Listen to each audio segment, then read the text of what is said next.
আজকে হুট করেই কিন্তু বাড়ির সবাই মিলে চলে গেলাম ঘুরতে। আর কোথায় গেলাম সেটাই আপনাদের সাথে শেয়ার করব। আসসালামু আলাইকুম গাইস, কেমন আছেন আপনারা সবাই? আশা করি ভালো আছেন। আমিও ভালো আছি আল্লাহর অশেষ রহমতে। আজকে সবাই মিলে চলে আসলাম দলবল নিয়ে দয়াল দাদার বাড়িতে, কারণ ওনাদের বাসায় আজকে প্রত্যেক বছরই হয় এই অনুষ্ঠানটা। আজকেও হচ্ছে, মানে বার্ষিকী একটা বড় মাহফিলের অনুষ্ঠান করে।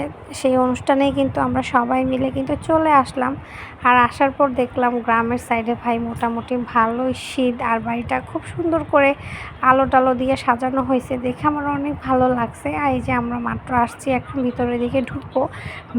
বাহিরে কিন্তু বিশাল বড় একটা গেট করছে, একদম অনেক বড় করে গেট করছে। ভিতরে প্যান্ডেল ট্যান্ডেল করে কিন্তু এই যে দেখেন সবাই বসার ব্যবস্থা করা হয়েছে। আইসা এত মানুষ দেখে মনে করছে ভাই অনুষ্ঠান মনে হয় শুরু হয়ে গেছে, আমরা মনে হয় লেট করে চলে আসছি। পরে যাওয়ার পর শুনলাম যে না, এখনও অনুষ্ঠান কিছুই শুরু হয় নাই, কোনো অনুষ্ঠানই এখনও শুরু হয়নি। আমরা টাইম মতোই আসছি। আর এই যে দেখেন এত পরিমাণে ভিড় মানুষের, মানে আমরা যাইতেই পারতাছিলাম না, একদম চিপাচাপি করে আস্তে আস্তে যাইতে হইতেছিল। মাত্র খাবার দাবার খাইতেছে সবাই। আর সেদিনকার মেনু কিন্তু ছিল খিচুড়ি, পাতলা খিচুড়ি ছিল সবজি দিয়ে। এই যে সবাই খাইতেছে, একদম ধোয়া ওঠা গরম গরম শীতের খিচুড়ি। আর যখন আপনারা ভাববেন এই গরমের মধ্যে আমি আবার শীত কোথায় পাইলাম ভাই, এই ভিডিওটা আমার অনেক দিন আগের করার ছিল, মানে সময়ের কারণে আমি ছাড়তে পারি নাই। মানে এতদিন পর আপনাদের সবার সাথে শেয়ার করলাম। সেদিন কিন্তু অনেক ভালো লাগছে আইসা। আর এই যে এটা কিন্তু দয়াল দাদার বাড়ি। এই যে দেখেন সুন্দর 2 তলা কিন্তু টিনের ঘর। বিক্রমপুরের সাইডে কিন্তু এই ধরনের বাড়িগুলো সচরাচর অনেক দেখা যায়। আর আমার এই বাড়িগুলো এত পরিমাণে ভালো লাগে গাইস, কি বলবো, অনেক পছন্দ করি। আর এই যে দেখতেছেন এই ভদ্রলোকটা, ওনার নামই দয়াল দাদা। ওনারা আগে আমাদের বাসায় থাকতো, এখন অন্য জায়গায় থাকে, মানে যেখানেই থাকে সেখানে কিন্তু অনুষ্ঠান হইতেছিল, আমরা ওইখানেই গেছি সবাই মিলে।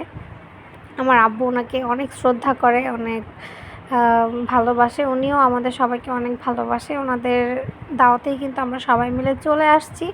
আর এই যে একটু ঘোরাঘুরি করে দেখতেছিলাম আমাদের বাড়িটা, আমার মোটামুটি অনেক ভালো লাগছে, একদম খোলামেলা ছিল। আর এই বাড়িটা কিন্তু একদমই পদ্মার পাড় ছিল, তার কারণে আরও বেশি ঠান্ডা লাগতেছিল। সাথে নদী থাকার কারণে কিন্তু বেশি ঠান্ডা লাগতেছিল। এমনিতেই ঠান্ডার দিন ছিল, তার উপরে আবার ঠান্ডা ঠান্ডা। এর উপরে ভাই দেখেন গরম ধোয়া ওঠা ভুনা খিচুড়ি প্লাস পাতলা খিচুড়ি, দোনো রকমের খিচুড়ি কিন্তু রান্না হয়েছিল সেদিন।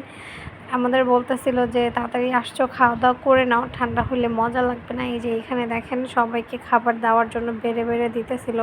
এটা ভুনা খিচুড়ি ছিল, আর একটু আগে যে দেখলেন সবাইকে দিতেছিল সেটা পাতলা খিচুড়ি ছিল। 2 রকমের এই খাবারের আয়োজন করছে, যে যেটা খায় যার খুশি। যে দেখেন একদম ধোয়া উঠতেছে গরম গরম খিচুড়ি, মানে আমার তো দেখা ভাই একদম লোভ লাগিয়ে গেছে। একে তো ঠান্ডা, তার উপর গরম খিচুড়ি, ওফ, অসাধারণ লাগবো খাইতে। আর এরকম ড্যাকের খিচুড়ি খেতে কিন্তু আসলেই অনেক মজা লাগে। কাদের কাদের আমার মতো এরকম ধোয়া ওঠা গরম খিচুড়ি ভালো লাগে আমাকে কমেন্টসে জানাবেন। আর এই যে দেখেন সবাই কিন্তু একদম চেয়ার টেবিল পেতে কিন্তু বসে পড়ছে খাওয়ার জন্য। এই যে সিরিয়ালে সবাই খাইতেছে, দেন খাওয়া দাওয়া শেষ করার পর কিন্তু অনুষ্ঠান শুরু হবে। আর এখানে মাহফিল হয়ে গেছে নাকি, আগে মাহফিলের পরে এখন গান টান হবে। আর এই যে দেখেন বিশাল মেলার মতো কিন্তু হচ্ছে এখানে। আর এই যে প্যান্ডেল দেখতেছেন, এই প্যান্ডেলের নিচেই কিন্তু একটু আগে মাহফিল হয়েছিল। এখন বিরতি দিছে, বিরতির পর কিন্তু গান হবে, বয়াতি গান, বাউল গান, সব রকমের গান হবে এখানে। আর ওই সাইডে কিন্তু মেলার মতো বসছে, দেখেন অনেক ধরনের খাবারের স্টল বসছে এখানে। একদম গ্রাম্য মেলাগুলা যেরকম হয় না, খাবারের দোকান টোকান থাকে, ওয়াজের মধ্যে যেরকম দোকানপাট থাকে এরকমই দোকানপাট বসছে।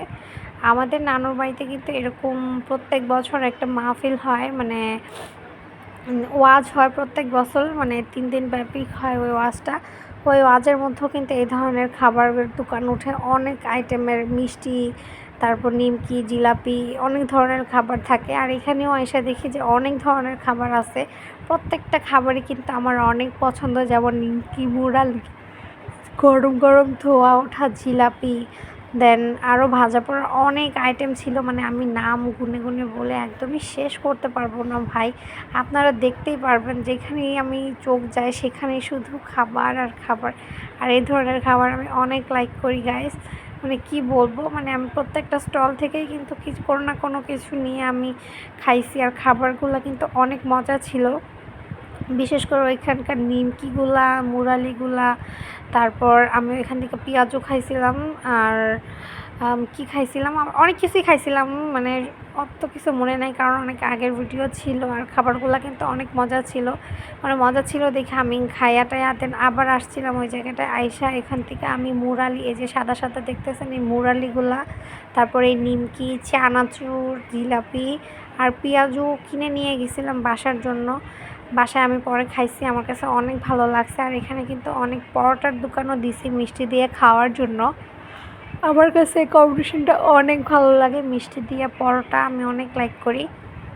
আর এখানে খাবারের দোকানের পাশাপাশি কিন্তু অনেক রকমের হরেক মালের জিনিসপত্রও কিন্তু বিক্রি হচ্ছে। দেখেন এই জায়গাটার মধ্যে মেবি সম্ভবত বটি, তারপর পিঁড়ি, কড়াই, মানে ঢালাইয়ের যে জিনিসপত্রগুলো ওইগুলো বিক্রি হচ্ছে। আর এই যে পাশের দোকানে কিন্তু কসমেটিক থেকে শুরু করে বাচ্চাদের মানে খেলনা টেলনা যা আছে সব কিছু কিন্তু এখানে বিক্রি হচ্ছে। আর আমি যখন এই ভিডিওগুলো করতেছিলাম তখন অনেক রাত হয়ে গেছিলো, প্রায় 12টা পার হয়ে গেছিলো। তার জন্য অনেক দোকান কিন্তু বন্ধ করে দিছিল ওনারা, মানে যে কয়টা দোকান খোলা ছিল আমি ওই কয়টা দোকানে জাস্ট একটু ভিডিও করছিলাম। আর অলরেডি দেখেন এখানে কিন্তু গান টান শুরু হয়ে গেছে।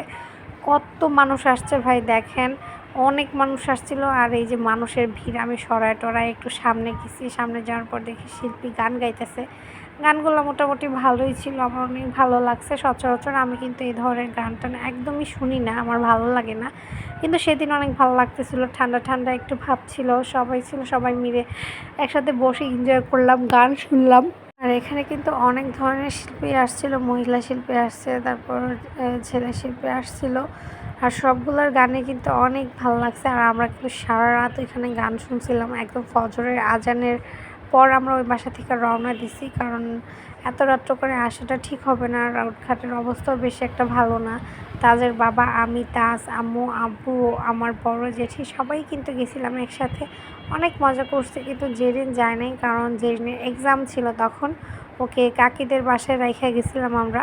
তার জন্য আমরা নিশ্চিন্তে সবাই ছিলাম, আমরা অনেক মজা করছে, তাজও কিন্তু অনেক এনজয় করছে। আর ওইখানে গিয়ে একদমই মনে হয়নি যে অন্য কারো বাসায় আসছি বা দূরের কোনো জায়গায় আসছি, মনে হয়েছিল যে নিজের বাসায় আসছি আমরা। আর ভিডিওটা বেশি বড় করব না, আমার ভিডিওটা যদি ভালো লেগে থাকে প্লিজ লাইক কমেন্ট সাবস্ক্রাইব করে দিবেন, আমার পাশে থাকবেন।